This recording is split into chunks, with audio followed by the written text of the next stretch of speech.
and hit play. And action.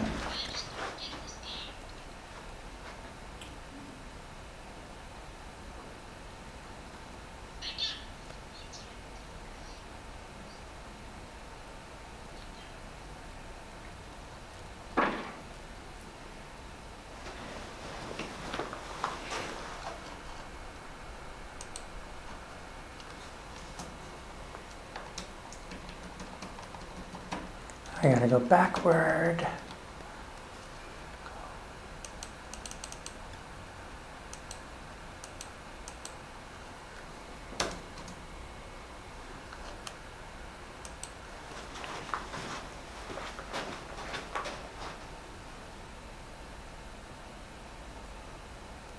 Some things just don't compute, at least for some of us.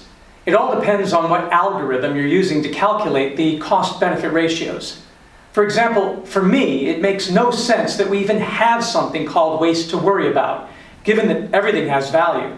And it especially does not compute for me that we would continue to tear up mountains and forests to get raw materials after thousands of years of civilization has already mined, extracted, and refined so much of the Earth's natural resources that we have been worried over the last century that we're going to run out.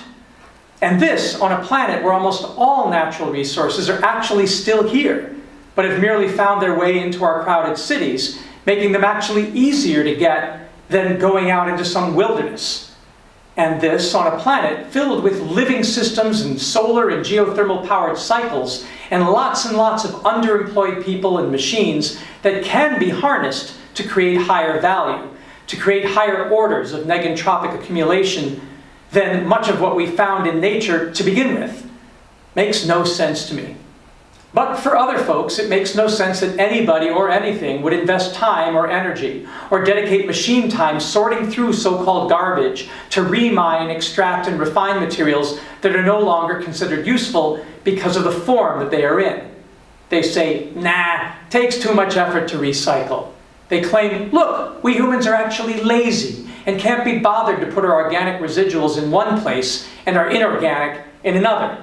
It doesn't compute for me to unscrew bottle caps and put them in a separate bin from the plastic bottle, or to wash out my yogurt cup, or to separate the plastic forks, spoons, and knives from the napkins and cups when I take my tray to the trash rack in McDonald's. I'd rather let the world go to hell and complain about how awful it all is than lift a hand to keep different materials separate for recycling and composting. Different ways of looking at things for sure, right? What ties it all together? Labor. The time and effort and intelligence and energy we have to devote to consciously taking mixed materials whenever and wherever we find them and separating them and or refining them into distinct elements that can be remixed into useful combinations. Out at the mine, the oil field, the refinery, the low-wage laborers have already been trained and the machinery has all been developed and put in place and the profit margins secured through pricing. So of course, business as usual, mining new materials and manufacturing new items and tossing the old ones into a mixed garbage bin and depending on low-wage workers to truck it out to a low-cost landfill makes some kind of perverse economic sense. It's the way we've always done things. So business as usual seems to compute. Do you want to change it? Are you willing to put some time and muscle in? Take this water bottle. I spent a couple of days with a plastics recycling factory engineer from Colombia who specializes in water bottles, and he told me it can get really expensive to recycle most bottles because they actually contain at least 5 different types of materials. First, there's the PET, or polyethylene terephthalate hydrocarbon, that makes up the body of the bottle itself, a material which, by the way, contains the impurities diethylene glycol and acetaldehyde, an endocrine-disrupting chemical, and the toxic metal antimony, which is used as a catalyst in manufacture, bad things to leach into our water from a landfill. This can be, however, recycled into new PET, which is the best fate for a discarded bottle, but only if it's uncontaminated with other types of plastic or materials. You see, as the website Ban the Bottle reminds us, quote, in plastics recycling, resins must be separated before they can be processed because they have different melting points. So caps and rings are removed. The bottle is PET, or plastic number 1, based on resin codes. The ring, high-density polyethylene, HDPE, plastic number 2, while the cap is typically made of polypropylene, PP, plastic number 5.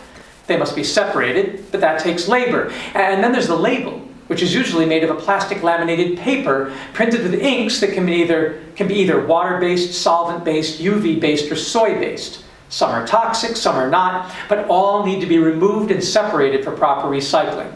And then there's the liquid inside. If it's just water, it doesn't interfere with recycling, but if it contains solvents or dyes or, say, phosphoric acid found in Coca-Cola, one bad apple or one unrinsed bottle can spoil the whole batch. Yet almost nobody wants to take the time to clean and separate the bottle into components that can be binned. Do you?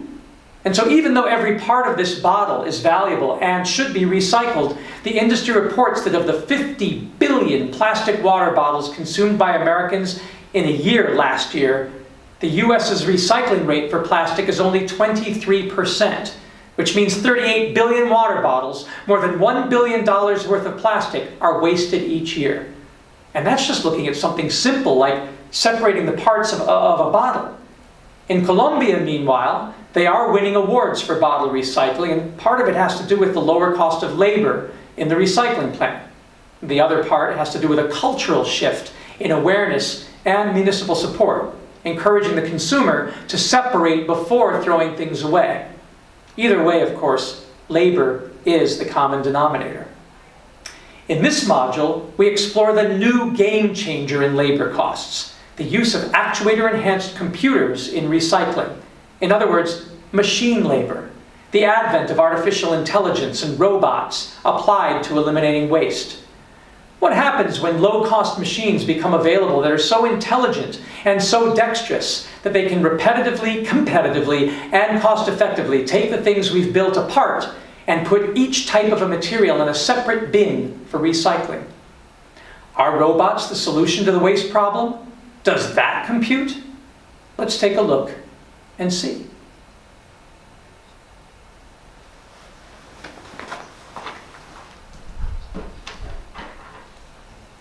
Okay, I finished recording that module.